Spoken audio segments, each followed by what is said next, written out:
and welcome, everyone. My name is Sharon Squire, and I'm a board member of the Board of Directors here, the Ottawa branch of the National Association of Federal Retirees.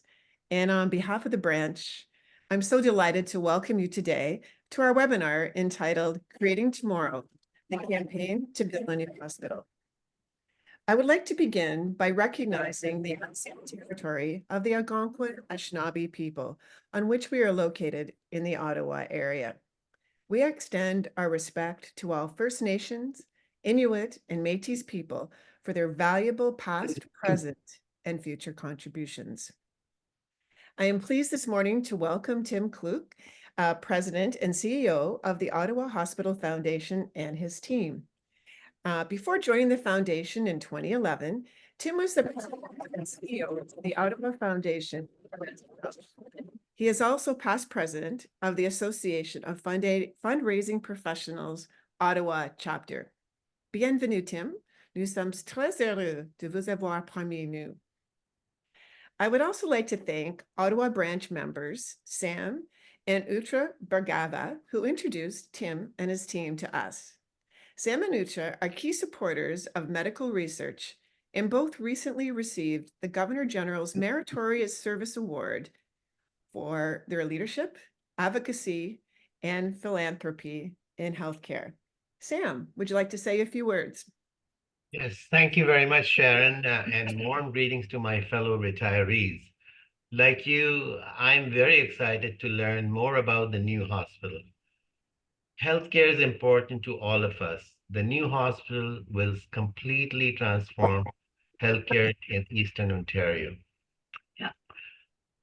A rising tide lifts all boats. This project will provide boost to research and innovation, collaboration, and new technology to improve our health and longevity. Ottawa can be the hub for life sciences and health in Canada. I don't recall any mega project of public interest in Eastern Ontario that the new hospital is. Large amount of community funding is of immense challenge and yet necessary to complete the project. It's not only raising enormous funds, but doing it at a very low cost. I believe Ottawa Hospital was ranked number 3 in Canada. Yes. I'm very fortunate to know the force behind the initiative for over 12 years, I think, Tim Kluke. You will know latest from Tim very soon. Thank you very much. Thank you. It was very nice, very, very nice to introduce Tim.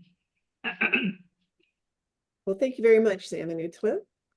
Membership in our association provides many benefits, such as webinars, such as the one today, but also many discounts, such as to CAA, the senators, travel, among many other things. So if you're not a member, please consider joining our association.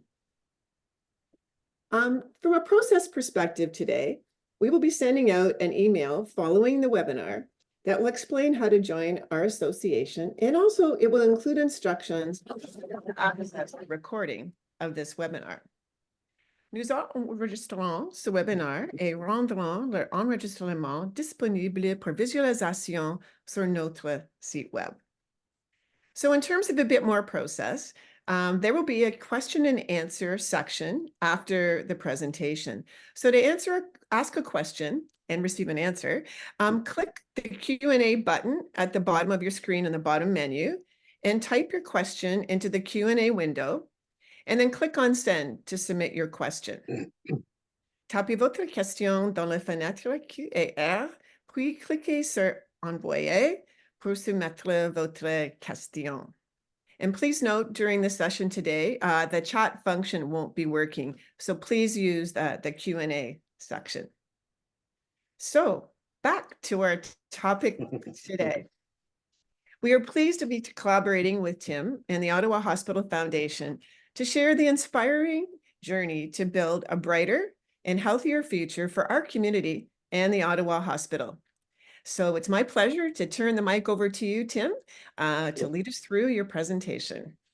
Tim. Excellent. Well, thank you so much, Sharon, and thank you to Sam and Utra, who I've had the pleasure, as Sam said, knowing since my arrival at the Ottawa Hospital 13 years ago, as a longtime donor and a longtime board member, both Sam and Utra have been an absolute force in our community for healthcare, for medical research, and philanthropy. And I want to commend them for their community leadership.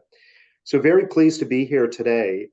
What I would start by saying is that the federal public service uh, is important to the Ottawa Hospital. And if I look at from the foundation's perspective, we have many donors who have spent their career with the federal public service at one level or another and have gone on or have maintained their level of financial support to the hospital. So I just want to say really grateful to our federal public servants for their financial support and commitment.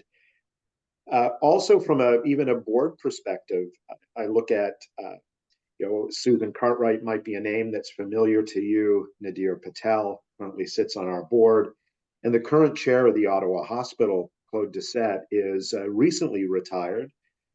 Most recently, I believe, was with CRTC. So a long time history of support.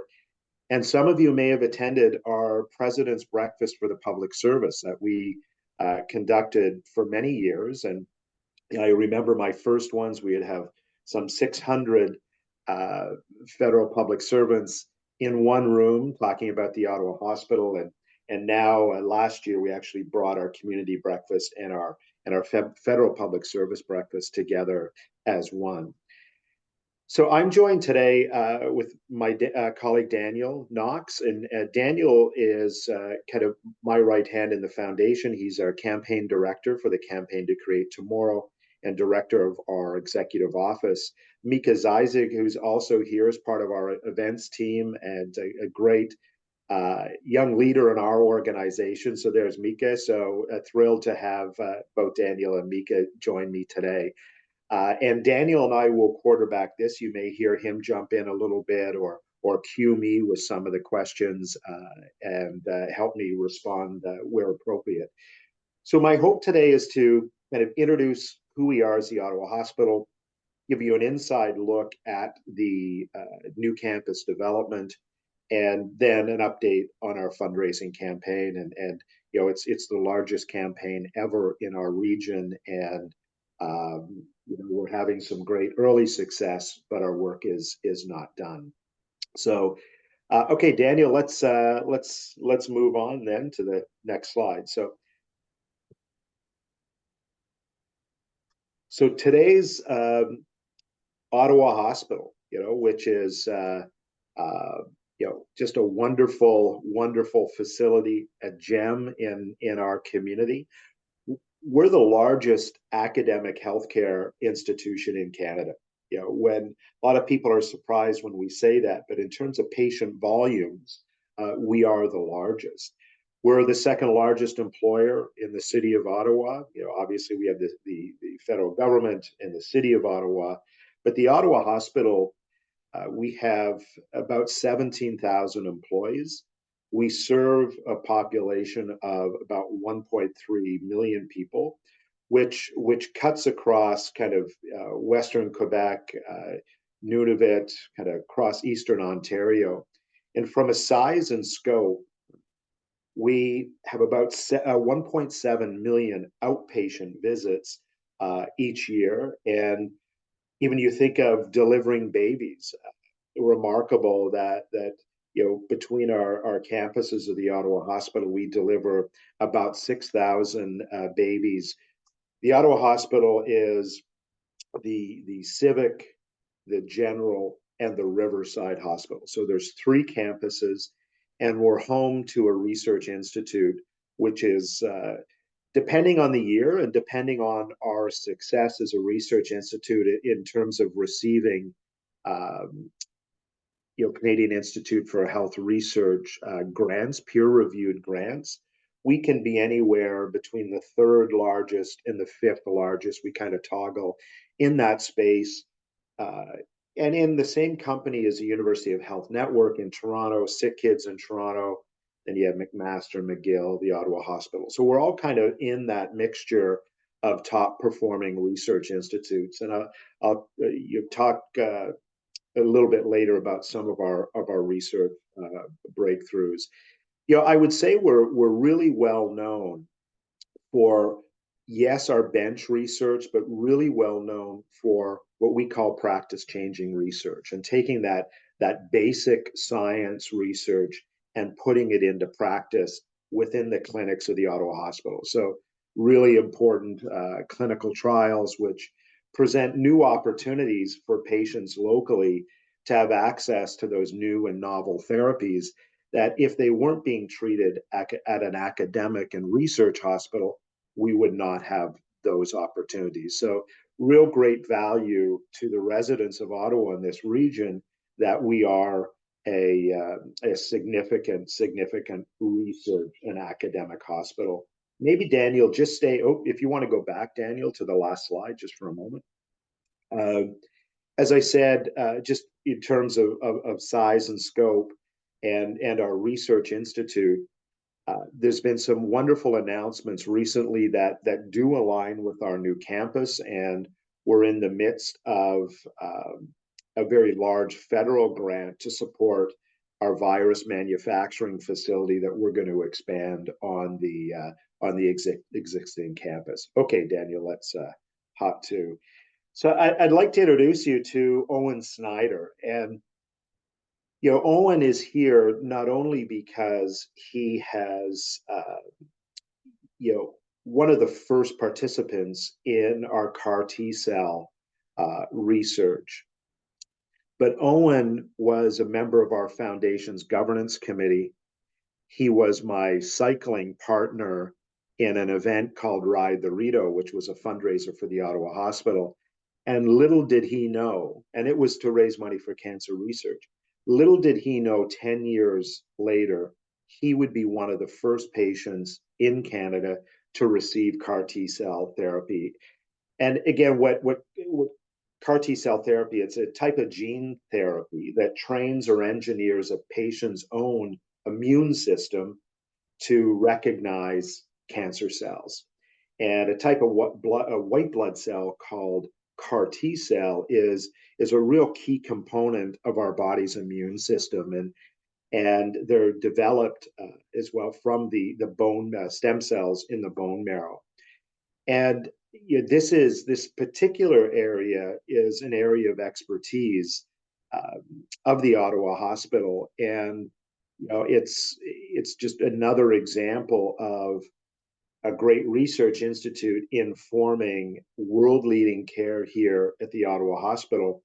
And the goal is to modify these CAR T cells so they can identify cancer cells and then attack the cancer cells and destroy them. So this is a wonderful study. You can see Dr. Natasha Kekri, who has been one of our real leaders in this space at the Ottawa Hospital, both nationally and internationally. But again, landmark, as the CTV News said, landmark trial.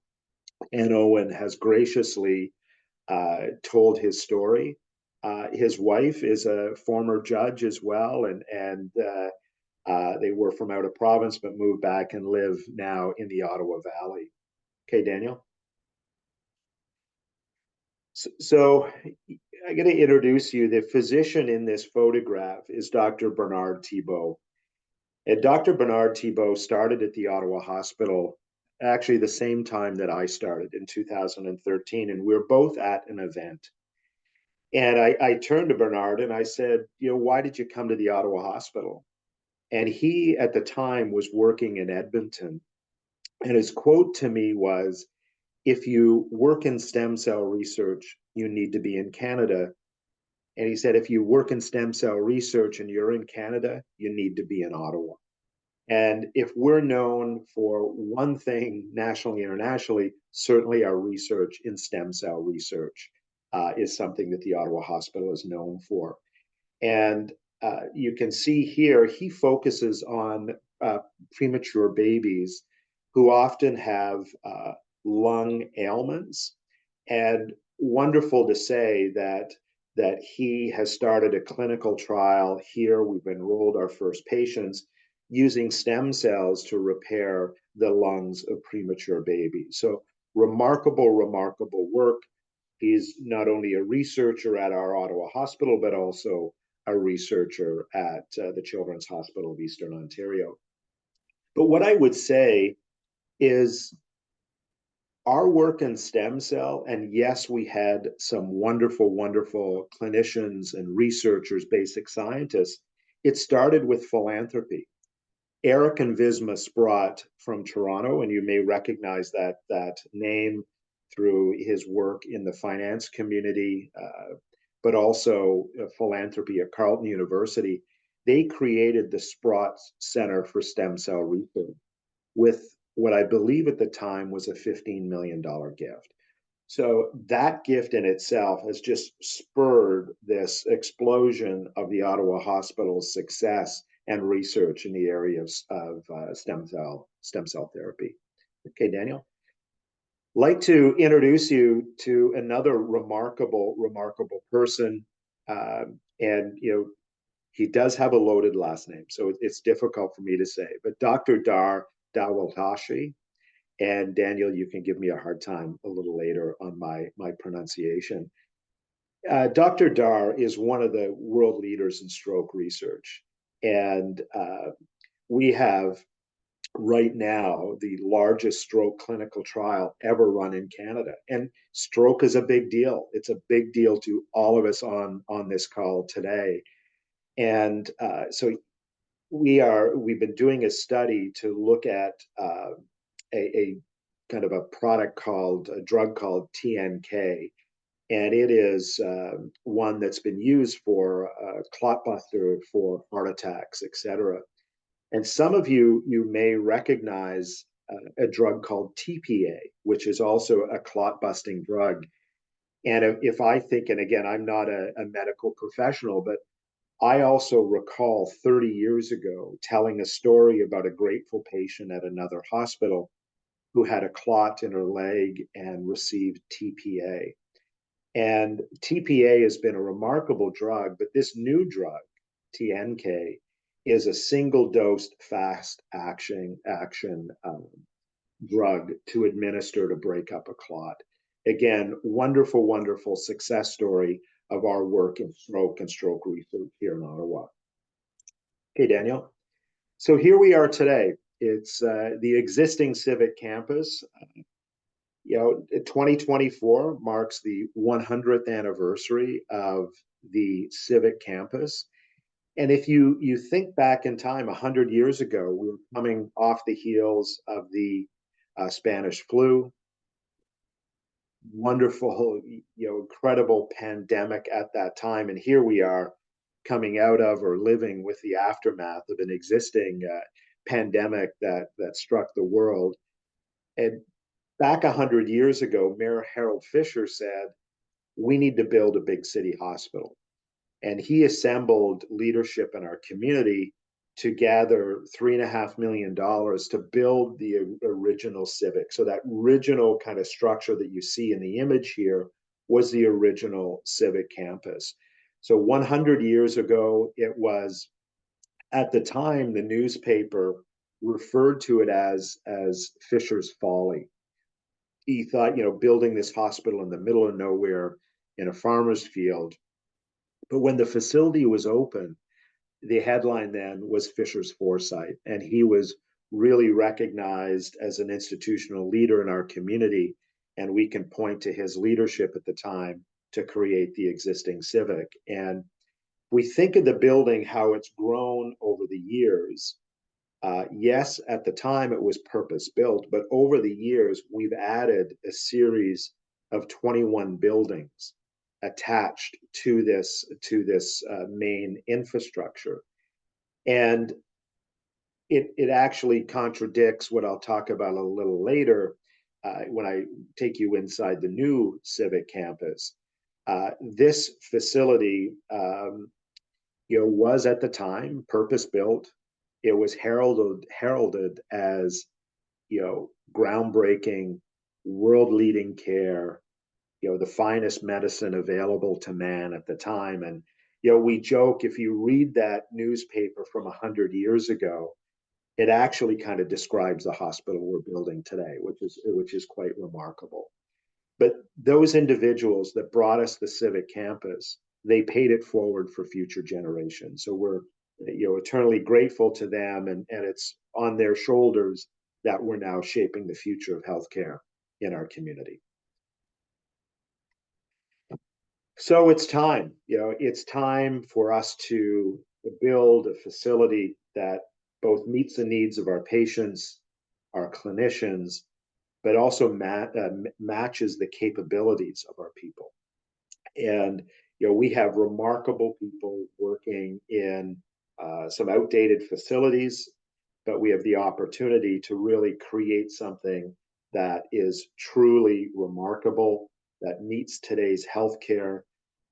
And I would say this was exemplified or amplified during COVID-19, and our ability to manage that pandemic, to be able to create spaces to contain patients who had COVID from the patients who don't have COVID. And so some of our experience through COVID-19 has absolutely helped inform some of the structure and what we're planning to build along Carling Avenue.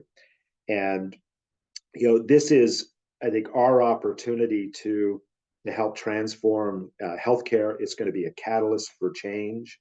It will be one of the most technologically advanced healthcare centers in the country.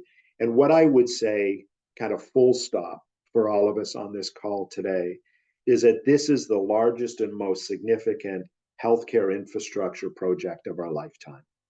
We will and we are paying it forward for ourselves, of course, but for our children, our grandchildren, and future generations. So remarkable privilege and opportunity that's been presented to us in the community. Okay, Daniel. So here we are. This is kind of an early glimpse of what the new NCD or new campus development will look like. It has the support of all three levels of government. And so we think of the NCC, the provincial government, the City of Ottawa, all had come together to help us with the necessary approvals to build this new facility. Strong partners with the City of Ottawa, of course, and strong partners with the provincial government and Infrastructure Ontario. This facility will, in so many ways, be a gateway to specialty services for our community. If you think of the issue of mental health, for example, those in crisis are turning to the Ottawa Hospital, and in particular our emergency department, for access to their acute illness. So this is a really exciting time for us. It's a project that's going to transform care. So I should mention 640 patient rooms. It's a 2.5 million square foot facility. So we're very fortunate. It is a 50-acre site. So we're not constrained, say, like other communities like Montreal or Toronto, where they had to build up. We're very fortunate that we can maximize this wonderful greenfield site that allows us to incorporate the design, the layout, how people flow through the site, how it fits with its natural surroundings, and how it also fits with many of the redevelopments that are happening along Carling Avenue and down Preston Street. Okay, Daniel. So I think we're going to show you a quick video here.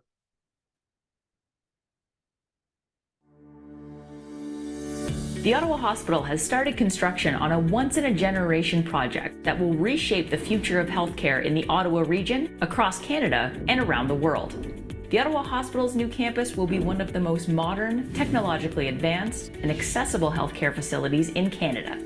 With a focus on patient experience, the new campus will help the Ottawa Hospital continue to provide exceptional care and compassion to patients and their families. Here, we will tackle the most complex injuries and illness, train the next generation of healthcare workers, and advance life-changing research, innovation, and academic excellence.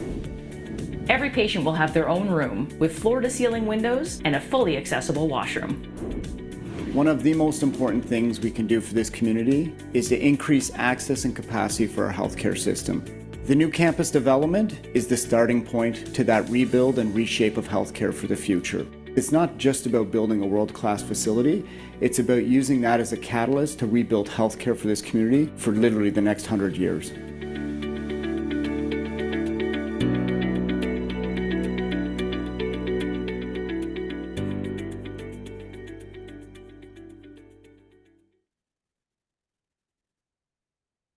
Thank you, Daniel. And what I would mention, you saw Cameron Love, who's the CEO of the Ottawa Hospital, and I had offered to the organizers that at any time we would, be happy to have Cameron come back at another time to give an update on the project. But I'm going to take you inside now, a bit of a status of where we are on the project. So next slide, Daniel. So what you're seeing here, so just to give you your bearings, the roadway you see on the left of the screen, that is Carling Avenue. You can see the Claridge Icon Tower and Dow's Lake. This was early works where we had to prepare the site. We had Frankie pilings and other things that were in the ground. So our construction team had to do some site remediation. And this particular construction area you see is where the parking structure will be. But again, to give you an idea, that's Prince of Wales across the top of the tree line along Dow's Lake and Carling Avenue. Daniel, next slide.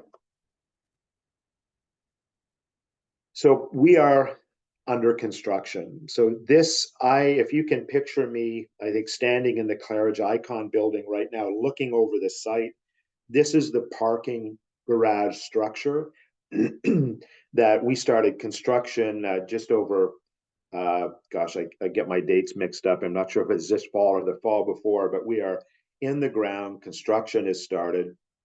As you can see, the kind of blue line through this slide, that's the LRT. So the LRT goes directly through the site.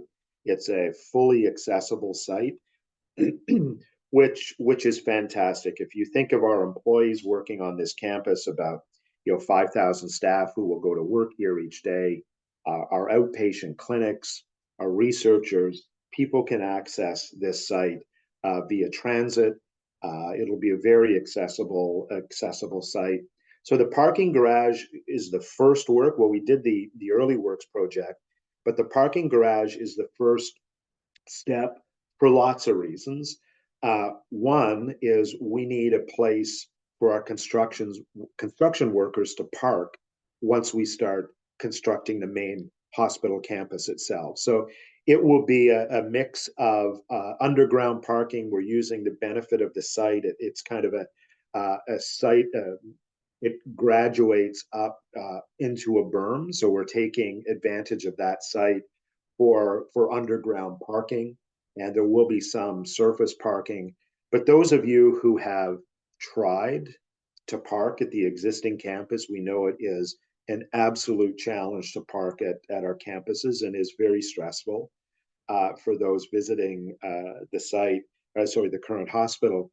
We will have net new additional parking on this campus in addition to its accessibility. We have had crews working on this site for an extended period of time. And if you drive by today, you will see even the stair structure and other elements of this design starting to come out of the ground today. So we've started construction on the parking garage, and our goal is to start construction on the main hospital in 2025. Okay, Daniel. So this, you're looking, if you were to enter the main hospital through this driveway, The lower building in the middle is kind of the atrium where you would come in. There's going to be a circular driveway covered overhead for patient drop-off, etc. So very accessible. The site itself, with patient flow and also service vehicles, ambulance, etc., is being designed so that at the rear of the building you'll have deliveries coming in and or entrance ambulance dedicated space for ambulance to drop off patients, etc. What I would also want to point out, is we reference here, there's a rooftop helipad. So the Ottawa Hospital is the region's trauma center. And when you are sitting at your cottage and you see the orange air ambulance go over, it's either headed with a child to CHEO, or most likely it's headed to the Ottawa Hospital because of a traumatic experience. So if you were at the existing Civic today and driving down Carling Avenue, you may know that we have a helipad across the street from the Civic campus. So in the case of a trauma, what happens today is the the trauma team is assembled because they've been given notice that we have a trauma patient coming in. The helicopter would land across Carling Avenue. We would have an ambulance there to greet that helicopter. Excuse me. The patient would be loaded in the helicopter, driven across the street through the traffic lights into the emerge department. Within the emerge department, then that patient obviously would be assessed, and then they would move throughout the hospital for any other ancillary services, such as, say, immediate access to an operating room.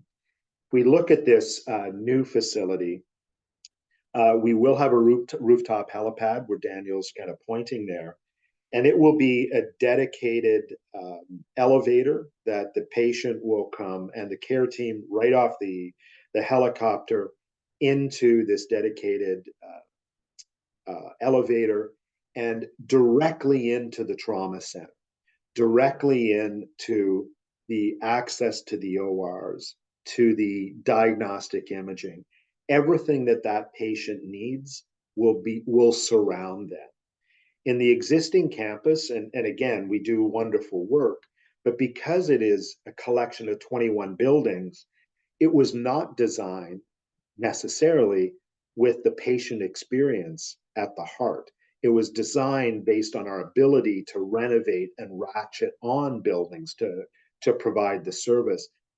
This hospital, because it is not a reno, it's a brand new build, we can absolutely design it around patient flow, around the patient experience, and also how our clinicians and staff work. So there are many efficiencies that are built into the facility. So really, really exciting to consider this, and it's the trauma center for one is such a significant improvement.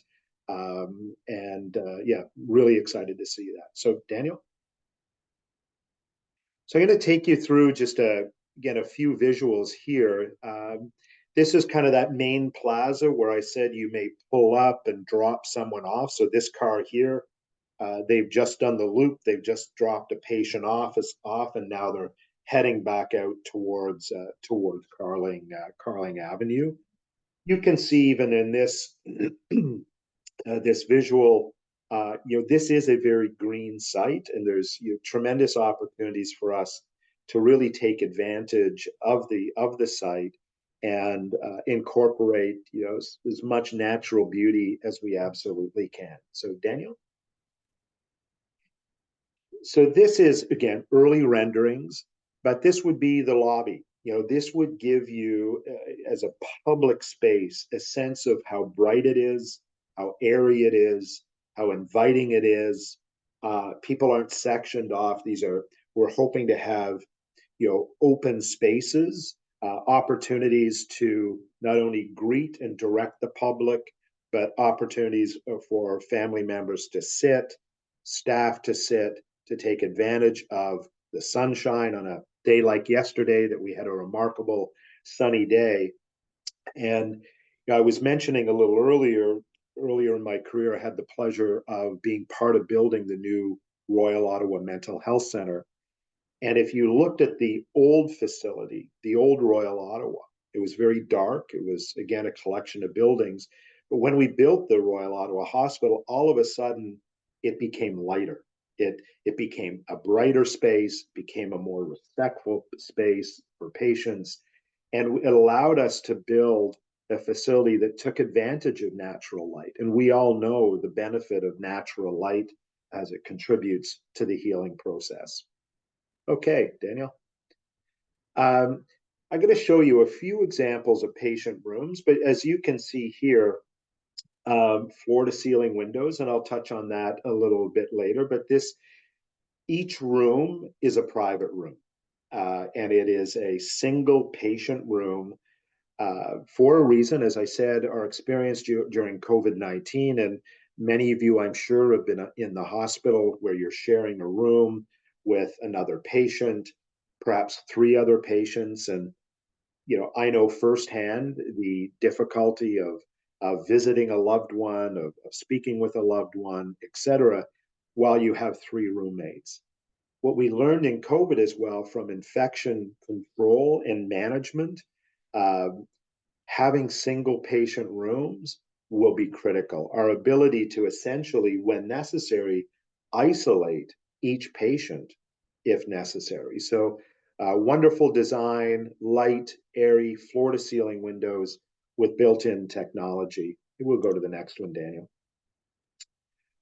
This will give you a vantage point, really, if you're actually seated in the patient bed as we speak. To your left, you see a full washroom, accessible washroom. Every patient will have its own dedicated washroom space. And at the foot of the bed, you will see what looks like a couch, but it is a pop-up space. And that space has been designed for a family member to be able to rest. That pops down, they could actually spend the night in the room if they wish. So those of you that have tried to sleep in chairs at the hospital, this will provide a much more comfortable, private space for family members to be with a loved one. So wonderful from the patient experience. So next slide, thank you. Again, this is just showing you a bit of a common area where you can, again, see the floor to ceiling windows, which, again, draws light into the building. It allows people who may be in a bed, in a chair, to be able to fully see outside, to fully look beyond the landscape, and to kind of bring the outside into the existing facility. So this is just a small example of what might be a common space. Again, this is a cross section of the main concourse inside the new hospital, and there's going to be a central light well that comes into the building. It'll be visible to visitors both from the outside and the inside of the hospital. So I know I've talked a lot about natural light in this new facility. Okay, Daniel. So again, just to give you your bearings, this is the entrance to the parking garage in the new campus at the corner of Preston and Prince of Wales. So again, if you can think of those earlier slides where I gave you the visual at a 30,000 foot level, where you had Dow's Lake, you have Carling Avenue and Preston. And as you can see here from the parking garage, you've got a covered level walkway that will connect to the main hospital building in both the parking garage and the LRT. So this is where you can see the LRT design into the facility, those traveling by car designed into the facility, and how it interfaces with its surrounding on Carling and Preston. Just another visual for you. You can really see the front of the hospital, kind of an urban plaza. Again, taking advantage of the opportunity with the size of the site to ensure great green coverage. And this again is the corner of Preston and Carling. Okay. We commissioned a report from Deloitte to look at the economic impact of this facility and this construction project, and it is significant. You know, the knock on, I mentioned earlier, we could have 2,500 to 3,000 construction workers on site. The knock-on impact of that work, looking at over 4,000 full-time equivalent positions. So we'll have a significant economic impact on our city. Will be an economic engine for the period of time. And the cost at present, the cost at present is $2.8 billion. What I would say is that number was a number that was identified about 6 years ago. And where at present, we've just announced the consortium who's going to build the new hospital, and that's PCL Ellis Don. And what we're doing now is working with PCL Ellis Don, Infrastructure Ontario, and the province over the next 15 months to go through the final designs and final cost estimates of the building. Great news is you've got everybody lockstep working together to arrive on the cost of the building. Daniel? Of course, this gives us a great opportunity with the new hospital to really focus on environmental sustainability. While we love the existing campus, it is not environmentally friendly. As you can well imagine, a 100-year-old facility, if we're living in a 100-year-old home, you know that it may not be the most efficient facility. But looking at opportunities to incorporate renewable energy technology, low carbon fuel sources. We have a partnership with Hydro Ottawa. We're going to be building a new central utility plant on site. So we're starting construction in 2025. That's going to provide power and energy capture on the site, but it'll also be able to support and add to the electricity grid, in the region. So the timeline, where are we sitting now? You know, we started in 2019 with our master plan approval with the ministry. As I fast forward to 2023, we started the parking garage. We're looking at 2025 as the start of construction on the main hospital. We've already done some site preparation with a goal of opening late 28, 29 would be the opening of the new hospital. Daniel, maybe before I go to the next slide, I'll just make a comment. People may say, what's happening to the existing Civic? And the existing Civic campus is absolutely part of our plan. And part of the plan is to develop care outside the hospital in terms of subacute care. That campus will be utilized. The buildings, majority of buildings will, however, come down because they're 100 years old. But we will build long-term care, rehabilitation care, and that's subacute care services. So that's part of our strategy as a hospital is, yes, we're building a new, wonderful state-of-the-art hospital, but we're also focusing on how we work with our community partners and providing that continuum of care. So if you're discharged from our hospital, where do you go in the community? Okay, Daniel, I'm going to hustle along here a little bit, and really like to introduce you to Dr. Robert Fahad, who's just a wonderful example of a neuroscientist. He'll work at the new campus as an example, and this physician focuses on blood clots in the brain, and he's a real world leader, stroke neurologist at the Ottawa Hospital. And Daniel, why don't we show the work with Dr. Fahad? My name is Dr. Robert Fahad. I work at the Ottawa Hospital, and I'm an interventional neuroradiologist. Interventional neuroradiology is a specialty that consists in treating brain vessel disease with catheters that navigate inside the vessels from the groin all the way up to the brain using X-ray technology for guidance. So I was born and raised in Paris. I did all my medical studies in Paris, and I was working in Paris as an interventional neuroradiologist. And in October 2019, I was hired here at the Ottawa Hospital, and I joined this wonderful hospital. I'm a physician, but I'm also a scientist. I do a lot of research about stroke and cerebrovascular diseases in general. And the Ottawa Hospital is famous around the world for the great research infrastructure and the support it offers to scientists. Because for me, research is very important. It's actually part of my job, and it's how we define tomorrow's care and how we can further help patients. It was obvious for me that I needed to join this hospital to continue my research career. The Ottawa Hospital is also very famous for its stroke service. It offers optimal stroke care. It's a very high volume center. We treat approximately 1,000 patients each year who come to the hospital through the emergency department for a suspicion of stroke. And among those patients, we treat 200 patients each year for that procedure that I perform that consists in navigating catheters inside the body to remove clots. What's fantastic about stroke care is how fast it has evolved over the last 10 years. I remember very well that when I was a resident, less than 15 years ago, there was no such thing as thrombectomy for stroke patients.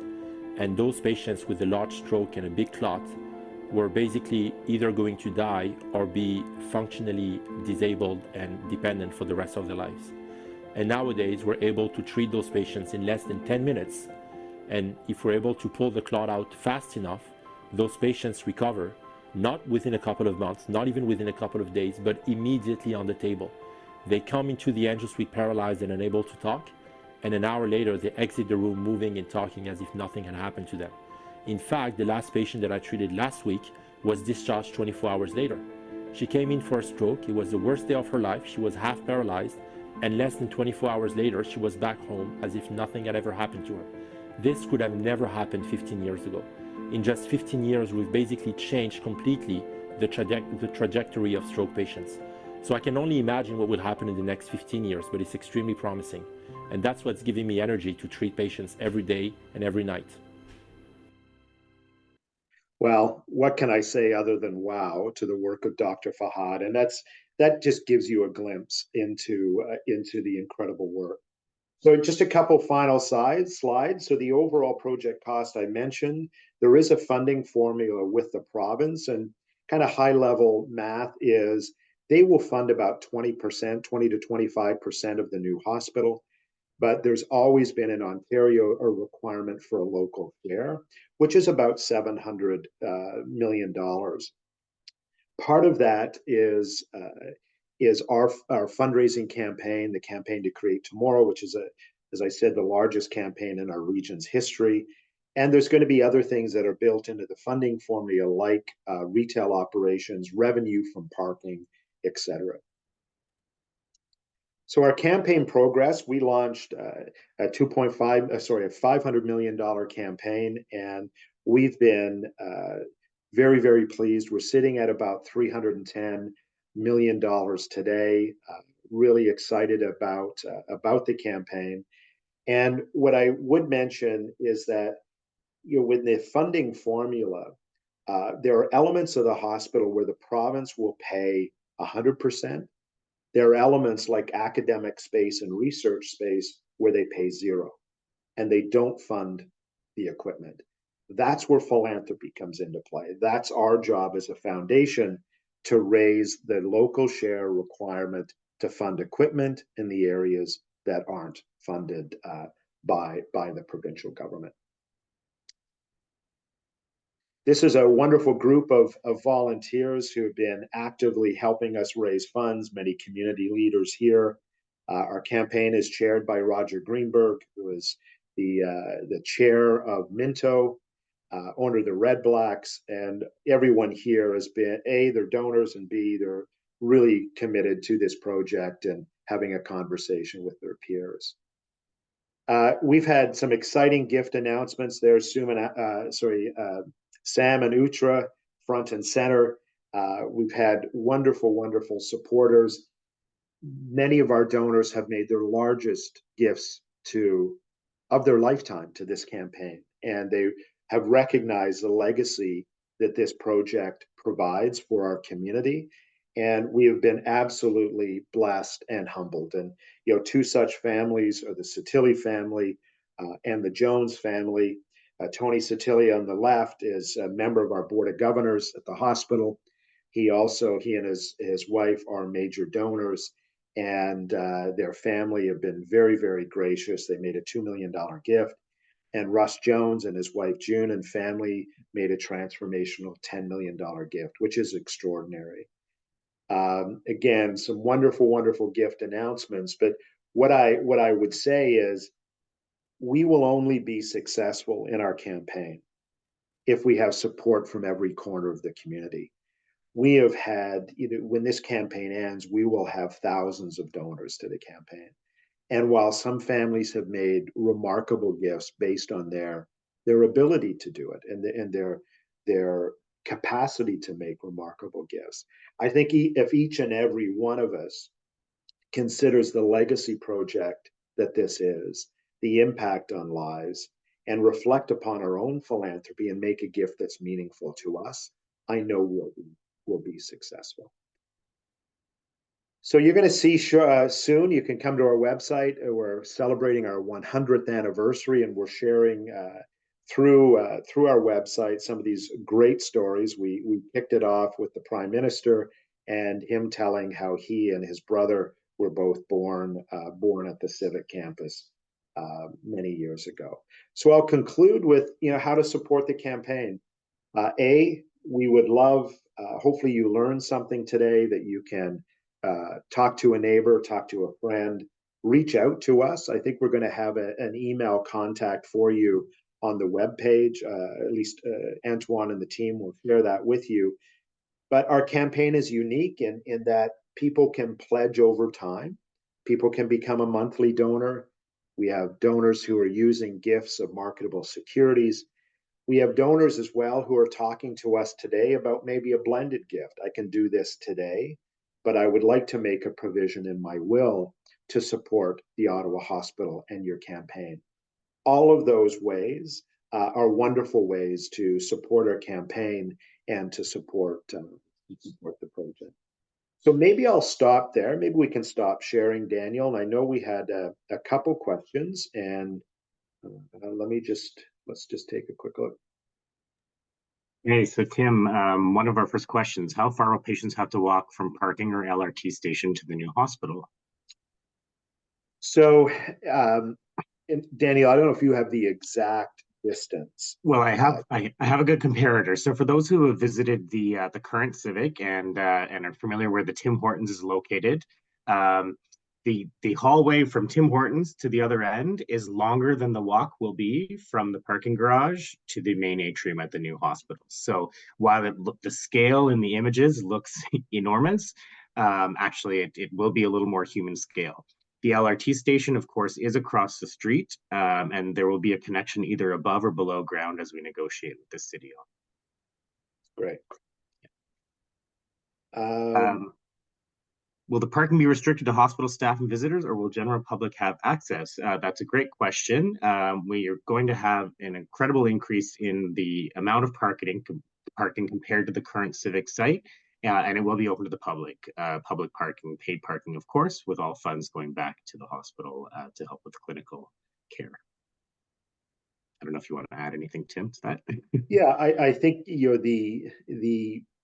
its proximity to Preston Street probably will make it attractive, especially on a weekend, to park and walk and go to a restaurant on Preston Street.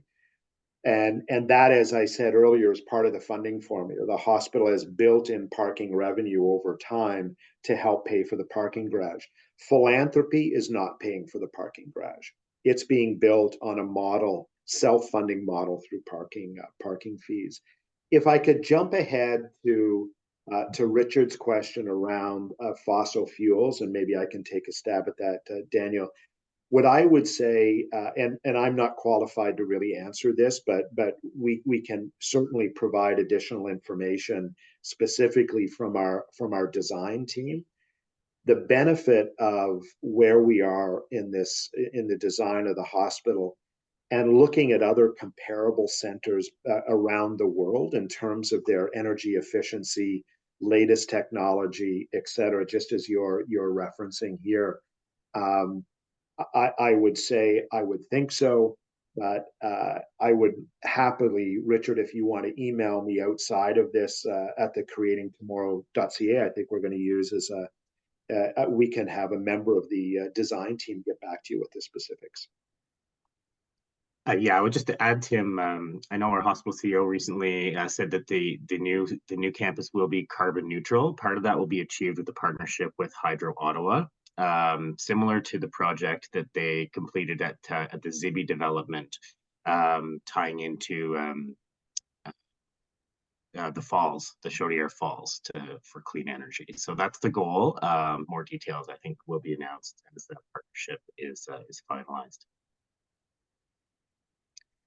I'm not seeing any other questions here, and we're at 5 minutes left. So I guess Sharon, I don't know if there's perfect timing. Excellent. Yeah.